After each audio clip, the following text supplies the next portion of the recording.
Hello and welcome to the Delaware County Newscast for the weekend of February 7th and 8th. I'm your host, Andrew Kantor, and here is a taste of the latest news in and around Delaware County this week.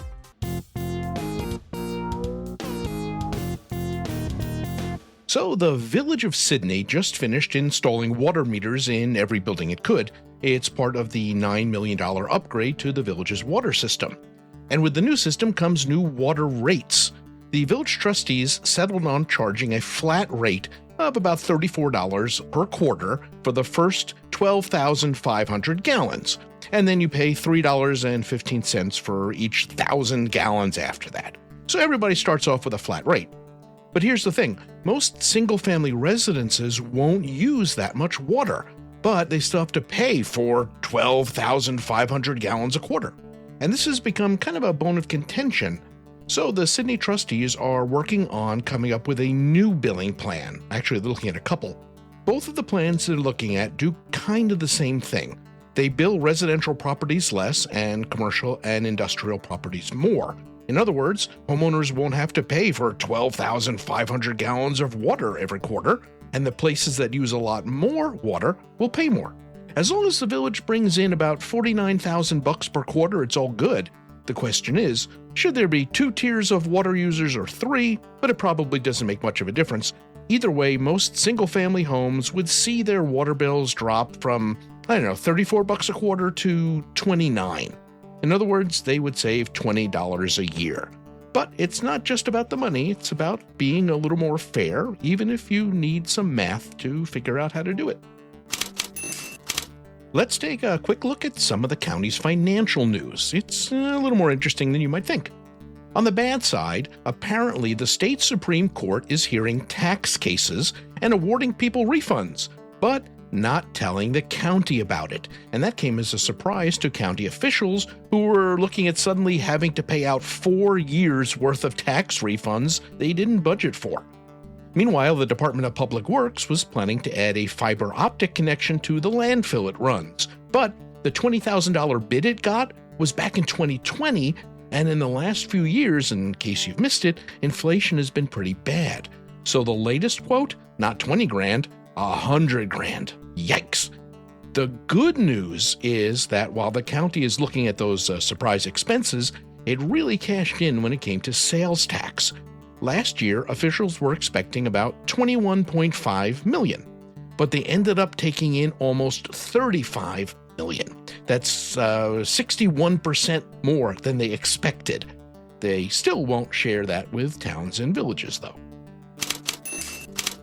Congrats to Margaretville Hospital, which just received approval from the state to create a brick-and-mortar outpatient addiction program.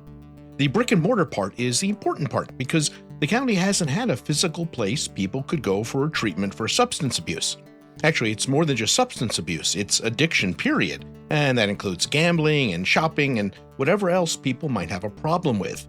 Right now, there are more than 50 people in the county who have to go all the way to Kingston for treatment, and there are probably more people who just can't make the trip.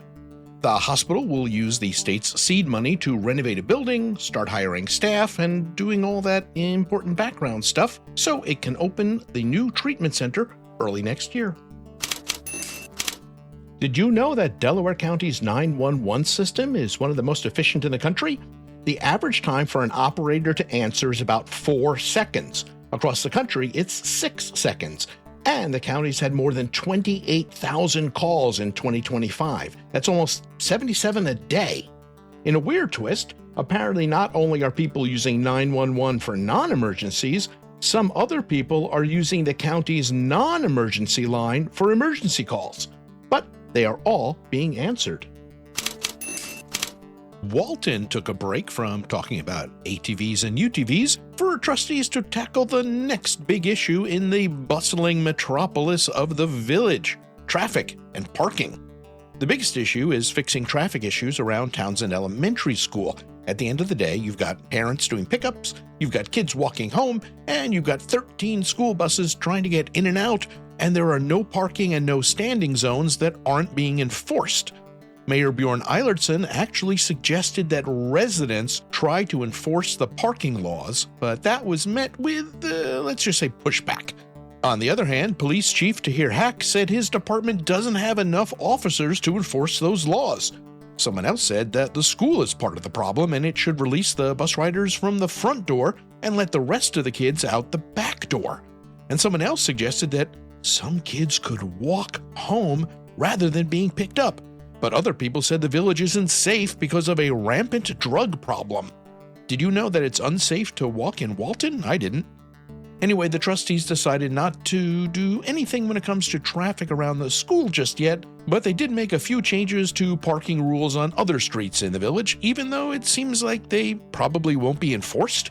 Oh, but wait, the trustees did vote to create a position for a part-time person to enforce some parking rules, so don't push your luck. And that's this week's quick look at some of what's been happening around the county. Remember, social media is great for conspiracy theories and cat pics, but not for the news. Listen to your local stations, read your local newspaper, keep up with what's really happening. Until next week, I'm Andrew Kantor. Thanks for being here.